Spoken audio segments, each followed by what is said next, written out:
नमस्कार. आजच्या व्हिडिओमध्ये आपण जाणून घेणार आहोत अँक्झायटी डिसऑर्डर. अँक्झायटी डिसऑर्डरचा जर आपण विचार केला तर त्याच्यामध्ये येतं की चिंता. आता चिंता म्हणजेच काय? तर चिंता म्हणजे भविष्यातल्या ज्या अनिश्चितता आहेत किंवा संभाव्य धोका असतील किंवा अडचणी असतील किंवा त्याविषयी वाटणारी जी भीती आहे किंवा काळजी आहे त्याला आपण चिंता असं म्हणतो. आता यामुळे काय होतं की व्यक्ती हा अस्वस्थ होतो. आणि ही जी एक प्रक्रिया आहे, ही प्रक्रिया एक नैसर्गिक आणि मानवी प्रक्रिया आहे.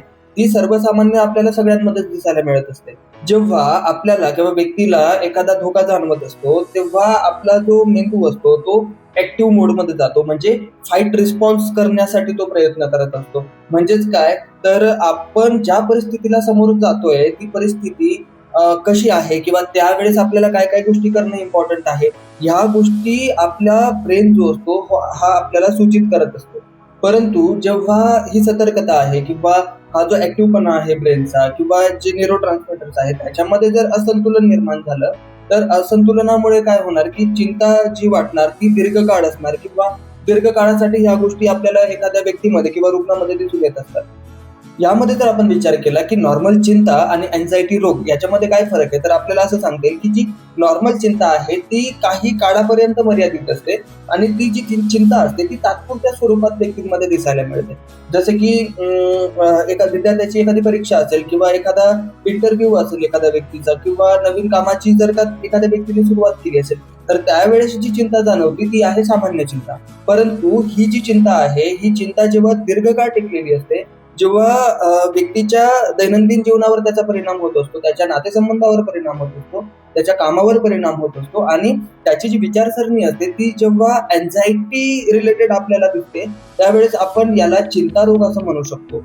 आणि याचं जे कारण आहे ते कारण कधीही स्पष्ट नसतं. छोट्या-छोट्या कारणांवरनं व्यक्तीला खूप जास्त चिंता वाटायला लागते. कसं होणार? उद्या कसं होणार? संध्याकाळी कसं होणार? माझ्या जीवनात काय होणार? मी तर काहीच कामाचा नाहीये. मी हे करू शकतो का? मी ते करू शकतो का? ह्या सगळ्या पद्धतींच्या ज्या चिंता असतात त्या व्यक्तींच्या मनामध्ये असतात. खूप छोट्या-छोट्या कारणांवरनं सुद्धा व्यक्तीला अँक्झायटी झालेली आपल्याला यामध्ये दिसून येत असते. चिंता रोग जो आहे तो फक्त व्यक्तीच्या मानसिकतेवरच नाही तर तो व्यक्तीच्या शरीरावर सुद्धा तेवढाच परिणाम करतो. जसं की हृदयाची धडधड वाढणे, श्वास वेगाने होणे किंवा स्नायूंमध्ये ताण निर्माण होणे, व्यक्तीची पचन शक्तीवर त्याचा परिणाम होणे.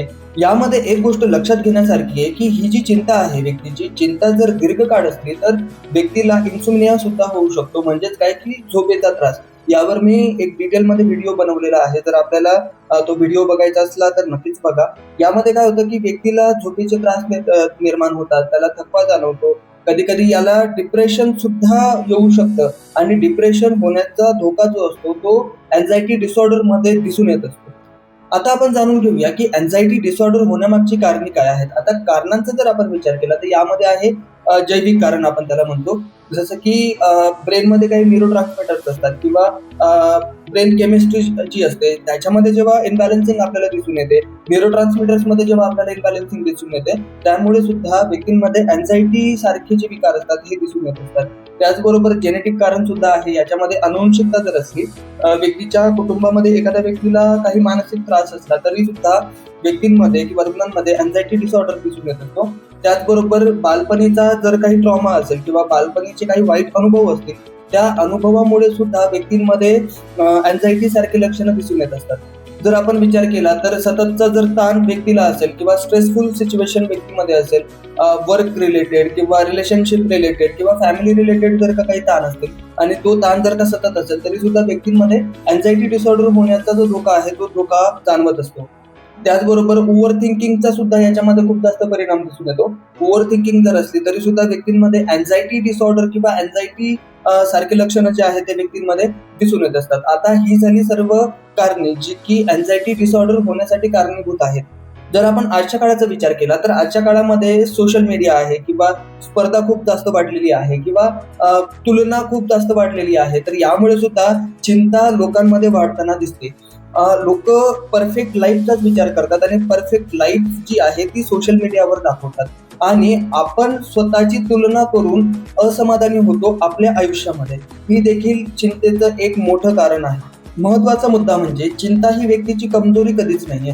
ती एक नैसर्गिक प्रक्रिया आहे आणि ही प्रक्रिया सर्व लोकांमध्ये आपल्याला दिसून येते. परंतु ही जी क्रिया आहे की ही जी चिंता आहे, ही चिंता जेव्हा व्यक्तीच्या नियंत्रणाबाहेर जाते तेव्हा त्या व्यक्तीकडे दुर्लक्ष न करता योग्य वेळी तज्ञांची मदत घेणे गरजेचं आहे. जसं की सायकोलॉजिस्ट असतील किंवा सायकॅट्रिस्ट असतील, असे अनुभवी जे मानसोपचार तज्ञ आहेत त्यांची मदत घेणं खूप जास्त गरजेचं आहे. जर वेळेवर व्यक्तीचं योग्य पद्धतीने निदान झालं किंवा योग्य पद्धतीने त्याला उपचार मिळाला, तर त्याची जी ओव्हर थिंकिंग आहे किंवा त्याची जी अँझायटी आहे किंवा अँझायटी डिसऑर्डर त्याला झालाय, तर ते आपण नक्कीच कमी करू शकतो आणि व्यक्तीचं जे आयुष्य आहे ते नक्कीच सुधरवू शकतो. जर आपल्याला किंवा आपल्या प्रियजनांमध्ये एखाद्या व्यक्तीला अँझायटी डिसऑर्डर सारखी लक्षणे दिसत असतील, तर तुम्ही नक्कीच संपर्क करा Shantiban mental health care centre, Vadgaon Budruk आणि कात्रज, पुणे येथे. तर भेटूया पुढच्या व्हिडिओमध्ये. तोपर्यंत नमस्कार.